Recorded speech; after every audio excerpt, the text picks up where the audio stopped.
Hello. Ram Ram दोस्तों। मैं अमित कुमार आप सभी का आपके अपने YouTube channel the brain education पर हार्दिक अभिनंदन करता हूं। आई होप सारे अच्छे होकर अपनी तैयारी को ऐसे ही कंटिन्यू रख रहे होगे। भाई जिस भी बच्चे का ALM, SA, JE ये WPO का एग्ज़ाम है तो उसके लिए हमने इलेक्ट्रिसिटी के क्वेश्चन स्टार्ट कर दिए, वो भी चैप्टर वाइज। सबसे पहले हम कर रहे हैं हम बेसिक इलेक्ट्रिसिटी। तो आप सभी को पता होगा कि 2023 में एग्ज़ाम हुआ था हरियाणा में। लाइनमैन और एसए का दोनों का एक ही एग्ज़ाम हुआ था। आई होप आपने वो पेपर देखा होगा। अगर नहीं देखा तो आज ही उसका सॉल्यूशन करवाया मैंने, वो क्लास देख लेना। उसमें आपको पता लग जाएगा कि कौन से चैप्टर से कितने क्वेश्चन पूछे जाते हैं। बेसिक इलेक्ट्रिसिटी से लास्ट टाइम पता कितने क्वेश्चन पूछे गए थे? बेसिक इलेक्ट्रिसिटी से लास्ट टाइम 17 क्वेश्चन पूछे गए थे और 11 क्वेश्चन पूछे गए थे वर्कशॉप और कैलकुलेशन साइंस से। भाई आपको बताता हूँ, डेली के 20 क्वेश्चन करेंगे बेसिक इलेक्ट्रिसिटी के। अगर आप बोलोगे तो 50 क्वेश्चन तक कर देंगे, ठीक है ना। तो उसमें हम अराउंड करेंगे 300 क्वेश्चन बेसिक इलेक्ट्रिसिटी के।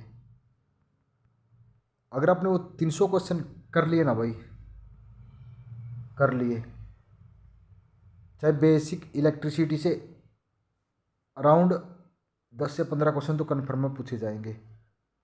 एक भी क्वेश्चन उससे बाहर नहीं मिलेगा, ठीक है ना। आप सभी के लिए छोटे छोटे सेशन स्टार्ट किए हैं क्योंकि बड़ी क्लास में आप बोर हो जाते हैं। अगर आपने छोटे छोटे सेशन को कर लिया ना भाई, इलेक्ट्रिशियन ALM में आपका कोई भी सिलेक्शन नहीं रोक सकता, ठीक है ना। और आप आंसर साथ के साथ जरूर कमेंट करना। आपका पहला क्वेश्चन है, एक न्यूटन मीटर निम्न में से किसके बराबर होता है? तो क्या पूछ रहा है? एक न्यूटन मीटर किसके बराबर होता है? 1 वाट के, 1 जूल सेकंड के, 1 जूल के या 5 जूल के? बताओ, 1 न्यूटन मीटर किसके बराबर होता है? तो 1 न्यूटन मीटर 1 जूल के बराबर होता है, ऑप्शन नंबर सी। अगर इस क्लास की PDF चाहिए, the brain education Telegram channel को ज्वाइन कर लो, वहाँ पर इसकी PDF आपको प्रोवाइड करवा दी जाएगी। इस एक अशुभ शक्ति 1 HP बराबर किसके बराबर होता है? 1 HP।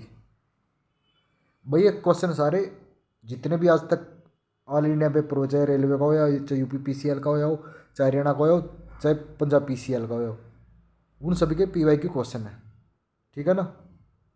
आप सभी को पता है कि हरियाणा में 90% PYQ भी पूछे जाते हैं। तो और इसमें से 20 क्वेश्चन में से आप अपना स्कोर जरूर कमेंट करना है।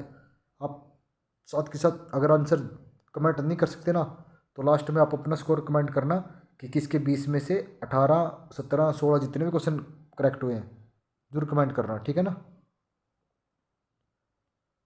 तो एक अशुभ शक्ति किसके बराबर होता है? तो ये 746 वाट के बराबर, 746 वाट के बराबर होता है। नेक्स्ट क्वेश्चन है, 1 किलो कैलोरी निम्न में से किसके बराबर होता है? तो 1 किलो कैलोरी किसके बराबर होता है? आप अपना आंसर कमेंट करो।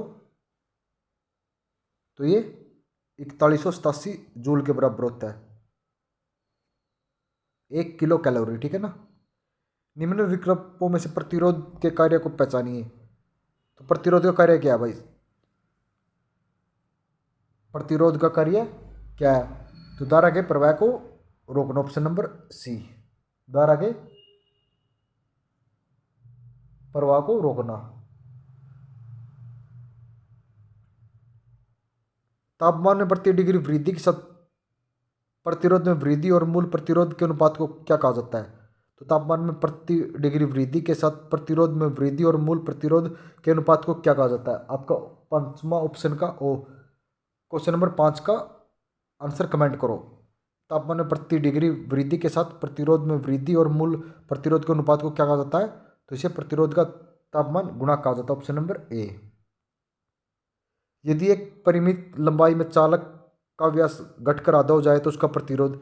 यदि एक परिमित लंबाई के चालक का व्यास घटकर आधा हो जाए तो उसका प्रतिरोध क्या हो जाएगा? आंसर कमेंट करो भाई। तो उसका प्रतिरोध 4 गुना हो जाएगा, ऑप्शन नंबर सी।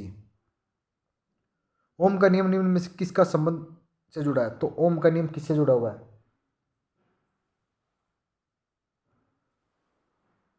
बताओ भाई। ओम का नियम धारा और वोल्टेज से जुड़ा हुआ है। किससे? धारा और वोल्टेज से जुड़ा हुआ है।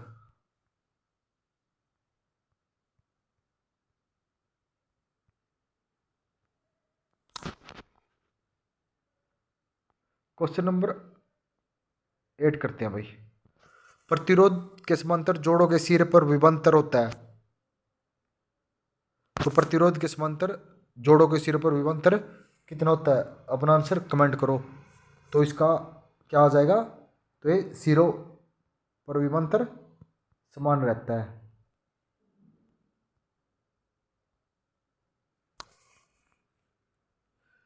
किसी अन्वेषित पिंड को निम्नलिखित में से किस माध्यम से आवेशित नहीं किया जा सकता? किसी अन्वेषित पिंड को निम्न में से किस माध्यम से आवेशित नहीं किया जा सकता? भाई करो अपना अपना आंसर जरूर कमेंट। तो किससे नहीं किया जाता? अपने कक्ष पर गुण करके। Next question. ताम्र तार का प्रतिरोध कम होता है यदि खालिस्तान ज़्यादा हो। ताम्र तार का प्रतिरोध कम होता है यदि खालिस्तान ज़्यादा हो। तो क्या ज़्यादा हो? बताओ भाई अब। यदि व्यास ज़्यादा हो। चालकता को खालिस्तान के व्युत्क्रम के रूप में परिभाषित किया जा सकता है। तो चालकता किसके व्युत्क्रम में होती है? तो बताओ भाई आप सभी। तो चालकता प्रतिरोध के व्युत्क्रम में होती है। एक चार्ज किए हुए खोखले गोले पर विभव होता है। तो एक चार्ज किए हुए खोखले गोले पर विभव बाहरी सतह के बराबर रहता है। प्रतिरोध के तापमान में प्रति ओम डिग्री सेंटीग्रेड वृद्धि को खालिस्तान कहते हैं। प्रतिरोध के तापमान में प्रति ओम प्रति डिग्री सेंटीग्रेड वृद्धि को खालिस्तान कहा जाता है। तो भाई करो अपना अपना आंसर जरूर कमेंट। तो इसको धनात्मक तापमान गुणा कहा जाता है। भाई अगर आपको ये सेशन अच्छा लग रहा है तो वह प्लीज़ लाइक शेयर और कमेंट जरूर करना, ठीक है ना। अगर आप लाइक शेयर कमेंट करोगे, अब तो 20 क्वेश्चन भाई मैं 50 क्वेश्चन से लेकर वो डेली का एक टॉपिक भी करवा दूंगा, लेकिन आप कमेंट करोगे तो आपका एक मंथ में पूरा रिवीजन हो जाएगा चैप्टर वाइज डेली का, क्योंकि 30 ही चैप्टर है भाई, 30 से 31 चैप्टर है। एक बीओटी इकाई के अनुसार निम्न में से किसके बराबर होती है? तो एक बीओटी इकाई किसके बराबर होती है इनमें से? बताओ भाई। तो ये 1000 वाट घंटा के बराबर होती है। अनुमंत एक समान वोल्टता पर 20 वोल्ट बल्ब प्रचलन में क्या है? 20 वोल्ट बल्ब तथा 40 वोल्ट बल्ब का तंतु प्रतिरोध का अनुपात क्या होगा? तो इसका अनुपात क्या हो जाएगा? तो भाई अपना आंसर कमेंट करना क्या हो जाएगा। तो ये एक तो क्या 20 वोल्ट का और एक 40 वोल्ट का। तो ये 20 एकम 20 और 20 दूनी 40, लेकिन ये अनुपात में अगर आपको इस साइड लेके आएंगे तो इसका अनुपात 2:1 हो जाएगा, ना कि 1:2। तो ऑप्शन नंबर बी है इसका करेक्ट आंसर हो जाएगा। कौन सा? Option number B. ओम का नियम निम्न में से किस पर लागू होता है?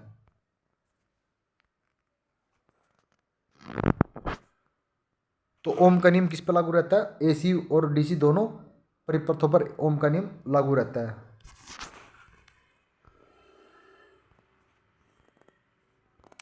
नेक्स्ट क्वेश्चन है विद्युत उदासीन परमाणुओं के बारे में निम्न में से कौन सा सत्य है?